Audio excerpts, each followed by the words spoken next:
Welcome to a course on security threats in Wi-Fi wireless networks. This module will examine and present some specific instances of threats.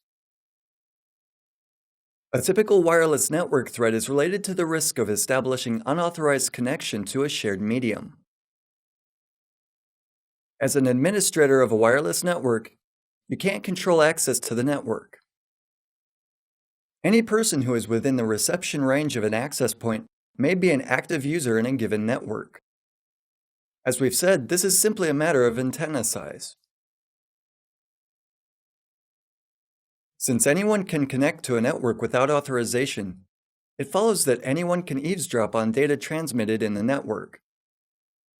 What's more, attackers can intercept the data of other users who share an access point. This is much like working in a broadcast network with hubs and switches.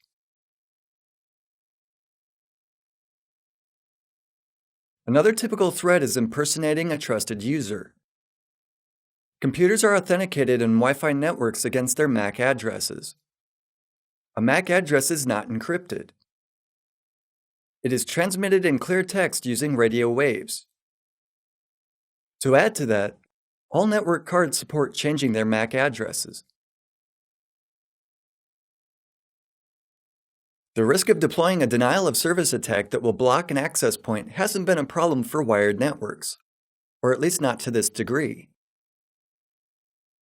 Since the medium is a radio wave, it can be interfered or jammed. Either of the two can be enough to disrupt the operation of a possibly important enterprise infrastructure.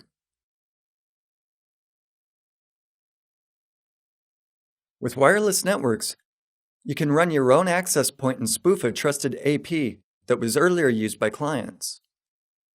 A client computer will connect to an access point that produces the strongest signal. We're back to the antenna size rule. If your rogue access point will have a bigger antenna, it will be used to establish connections with the network's users. Let's look more closely into this issue.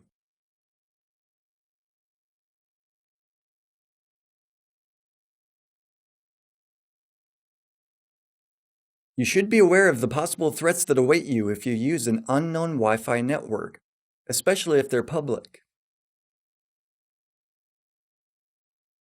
The attack I'll describe now was terrifically popular with intruders at European and US airports several years ago.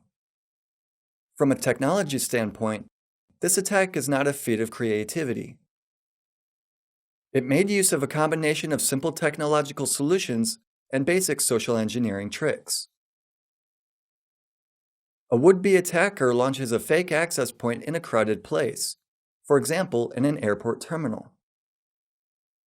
To make users connect to this AP, the attacker's network has a legitimate-looking name, for example, Free Wi-Fi Airport, or Heathrow Airport.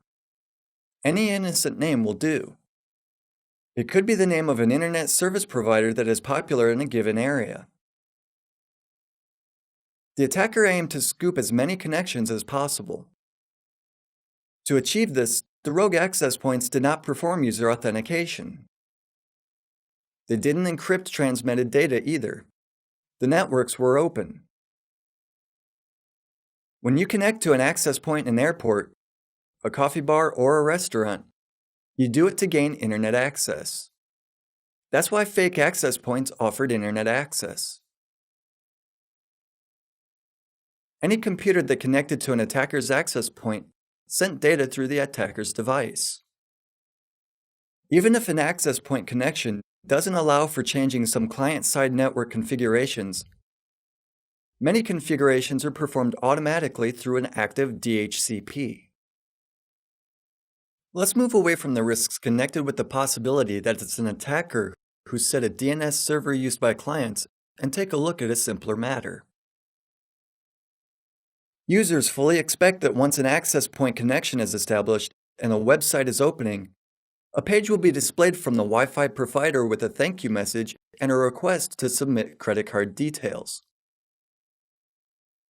As a result of this expectation, users will freely, in a transparent and unsecured way, provide the attacker with their credit card numbers. They send it to the attacker's server. If this trick is to be pulled off, a fake website has to look trustworthy. It should look similar to other pages from legitimate internet providers. There's a ton of tools on the internet that can help you download an entire web page to your computer's local disk. You can also download a logging page. It's not a problem anymore to set up a page that looks identical to any other page.